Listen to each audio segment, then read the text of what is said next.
there was a survey by Lending Tree this year. It found that 25% of buy now, pay later users are funding their grocery purchases with loans. Like they're literally borrowing money to buy groceries. I didn't know that. And that's up from 14% in 2024. So I'm thinking, first of all, that's a big jump in 1 year. In 1 year, second of all, 14% was big. You know what I mean? Like so. And then the last I'll say is, then I hand it back over to you, is the survey said 41% of respondents said they made a late payment on a buy now, pay later loan in the past year. And that's up from 34% last year. So 4 out of 10 people that are borrowing money to pay groceries have made a late payment in the last year. Yeah. So that's what I'm saying is normally, James, my head would say, wow, that's not going to be good for the market in the next year. The market's a leading indicator.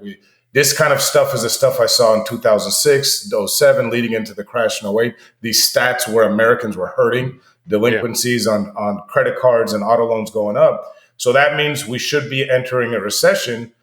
But now, like we're talking, that there might be enough of an imbalance that the money at the top might keep the market going for a while. They may just keep investing in AI and all this other stuff. Yeah, exactly. And productivity gains, and the S&P likes earnings.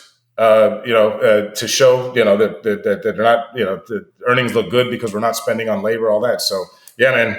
Yeah. So, yeah. I share your concern. And those same kind of stats were what I went and looked for, and to have this conversation. And, the one where people are borrowing money to pay for groceries and stuff was one of the big ones. It's like, well, hold on.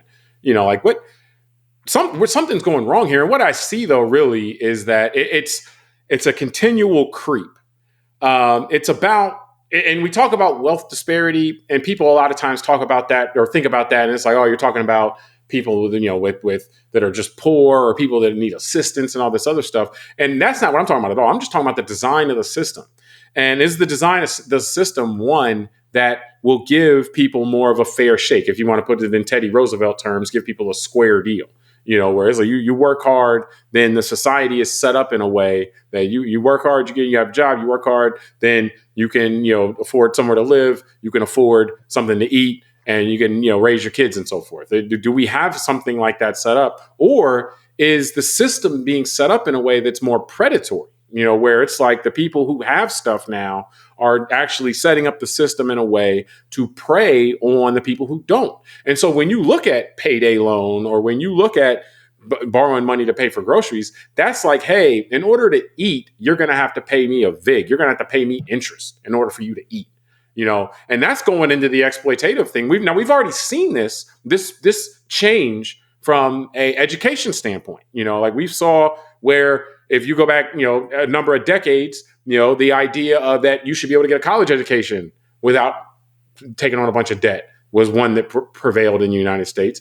That was gotten rid of. And so, and steadily since then, since people started having to take loans to go to school, in other words, you have to pay interest in order to learn, in order to become a more productive member of society. You got to pay some rich guy or some collection of people, some collection of money, interest. You got to pay them a piece in addition to the money you're paying actually for the education. So it's basically become like, so we saw that in education, and we're seeing it with groceries now. Obviously, if you're looking at a big purchase like a house or something like that, that's going to be something different, even though the government in past years, and still does to some degree, would supplement that and keep the interest rates lower to make it so that it was more attainable for more people.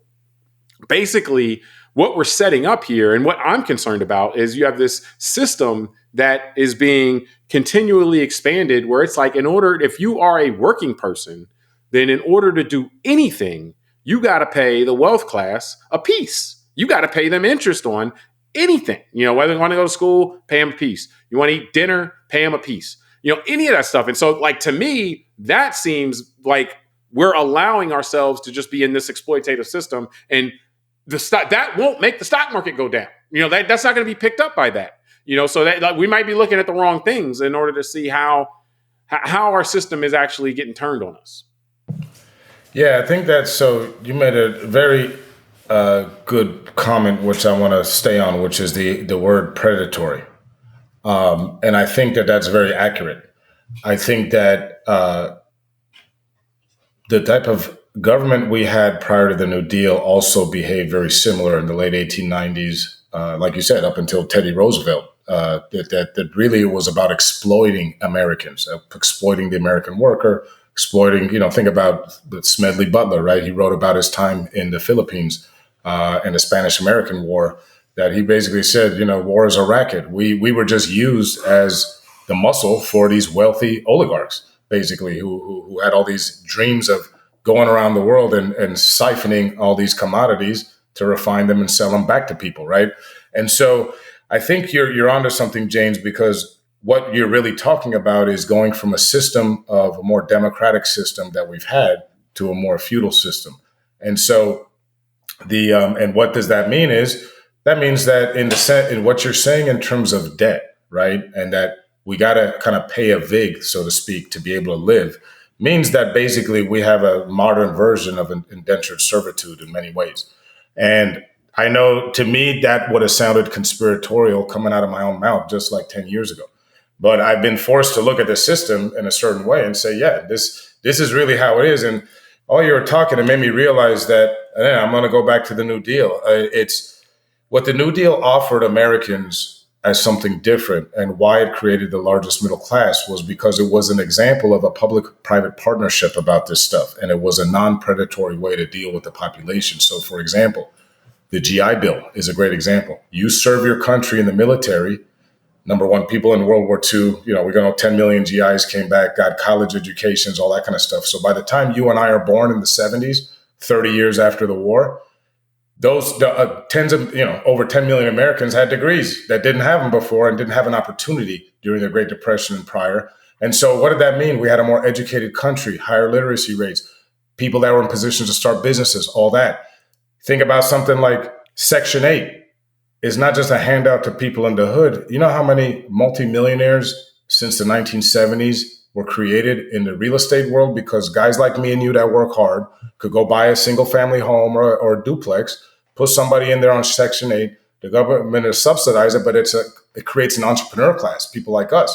And so that is what, to me, is being taken out of this system, the ability for the public-private partnership to allow the average American to move within socioeconomic status from things like that, for the ability to go to school. It removes the dynamism. It's not Correct. Dynamic, because it's like, okay, if you're already a winner, then it's set up for you to keep winning. And if you're not Correct. One of the winners already, then it's actually set to pull more from you.